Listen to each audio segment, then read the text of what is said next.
Mas mataas na bilang ng mga deboto makikisa sa pahalik sa Poong Jesus Nazareno asahan ngayong hapon. Brigada Jigo Custodio, i-brigada mo. Brigada Live Report. Asahan na ngayong hapon hanggang mamayang gabi.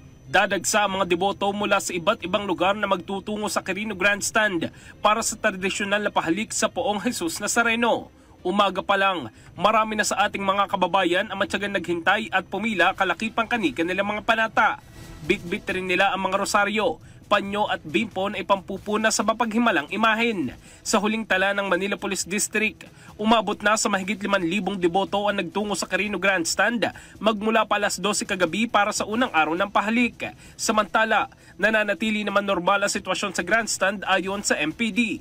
Pero sa kabila nito, patuloy ang kanilang pagbabantay lalo na sa entry at exit point hanggang sa pila ng mga deboto para matiyak ang kanilang kaligtasan. In the heart of changing lives, ito si Brigada Jigo Custodio ng 105.1 Brigada News of Manila. The Music News. Ang bahaging ito ay hatid sa atin ng Power Cells Herbal Capsule. Tuldukan ang sakit dahil ikaw ang sandigan.